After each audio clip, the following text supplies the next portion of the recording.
दोस्तों, आज हम करेंगे कजली तीज की पूजा। उसके लिए हमने ये सारी तैयारी कर ली है।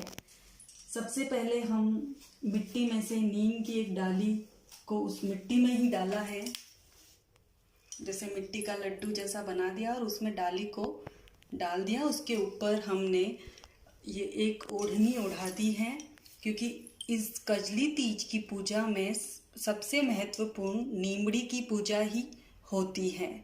और फिर हमने उसी गार्डन की मिट्टी से हमने एक तालाब बना दिया है। उस तालाब में हमने पानी डाला और पानी में कच्चा जो दूध होता है उसको डाल दिया हमने, और चारों तरफ उसके फ्लावर लगा दिए। तो इस तरह से हमारी कजली तीज की पूजा के लिए जो तलाई होती है वो तैयार हो गई। अब हमने पूजा सामग्री में बेसन का सत्तू लिया है, फिर गाय के लिए जो सत्तू होता है वो भी ले लिया है, कुमकुम चाहिए हमको, चावल चाहिए, रोली भी चाहिए, नारियल का गोला भी ले लिया हमने, और ये जो गेहूं के आखे जिसे कहते हैं वो हमने ले लिए।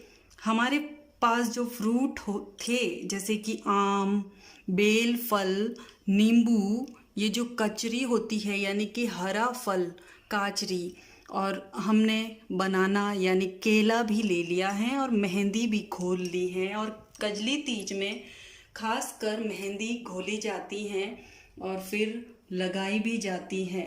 और हमने पानी का एक प्योर अच्छा सा सही शुद्ध पानी निकाल के और लोटे में भर दिया है, और लोटे के ऊपर भी कलावा यानी मौली का धागा ये बांध लिया है, और सांखियाँ बनाकर उसकी पूजा करके बिंदिया लगा दी लोटे पे, ताकि ये पूजा के लिए ये जो अपना कलश होता है वो तैयार हो गया है। अब हम बताएंगे कि कोई भी पूजा हो, चाहे किसी भी प्रकार की पूजा हो, तो उसके लिए सर्वप्रथम यानी सबसे पहले हमें गणेश भगवान की पूजा करनी होती है।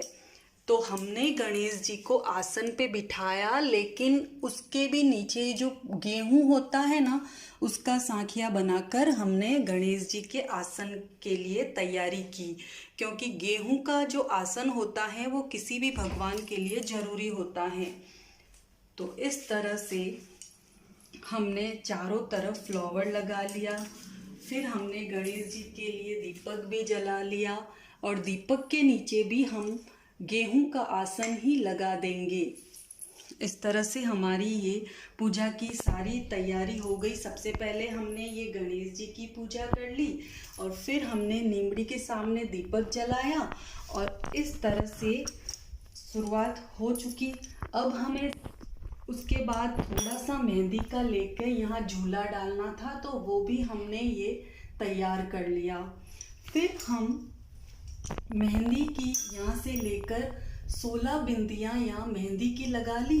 फिर हमने ये काजल लिया, और काजल से 16 बिंदियाँ तीज माता के लिए लगा ली, और फिर हमने इसमें से कुमकुम लिया, पानी लिया, और तीज माता के लिए 16 बिंदियाँ कुमकुम की भी लगा ली। तो इस तरह से हमारे तीज की पूजा शुरू हुई। लेकिन अभी भी हमें क्या करना है कि सबसे पहले तीज की पूजा करने के लिए जो सत्तू होता है वो ये जो तलाई में इस तरह से दिखे, तो हमें कहना है कि तलाई में सत्तू दिसे जैसा टूटे। इस तरह से 2-3 बार या जितनी बार आप कहें, और फिर वापस सत्तू को रखें। इस तरह से सारी सामग्री यानी आग का पत्ता भी आप इसी में तलाई में इस तरह से जैसे देखें, और फिर वापस कहें कि दिसे जैसा टूटे। तो इस तरह से एक एक फल को हम इस तलाई में देखेंगे और कहेंगे दिसे जैसा टूटे। जैसे केला भी देखेंगे, इसमें एक मोती भी देखेंगे हम, और जैसे ये काचरी होती है उसको भी देखेंगे, और नींबू को भी देख लिया, बेल फल को भी देखा, आम को भी देखा, और फिर नीमड़ी को भी हम इस तरह से करके देख लेंगे आराम से। और हमारी तीज की पूजा संपन्न हुई, और अब हम भोग लगाएंगे तीज माता को, कहेंगे कि हमारा सुहाग अमर रहें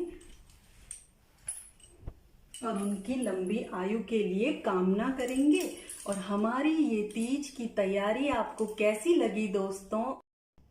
पूजा खत्म होने के बाद हम तीज माता की कथा, नीमड़ी माता की कथा, गणेश भगवान की कथा, लोभिया जी की कथा भी सुनेंगे और फिर हम ऊपर जाएंगे और चांद भगवान ने अगर दर्शन दे दिए होंगे तो उनको पानी का अर्घ्य देंगे और अपने पति की लंबी उम्र की उनसे कामना करेंगे। हम बड़ों को प्रणाम भी करेंगे और इस तरह से हम घर में सुख शांति बनाए रखने का भी भगवान से कहेंगे कि हमारे घर में सुख शांति हमेशा बनी रहे।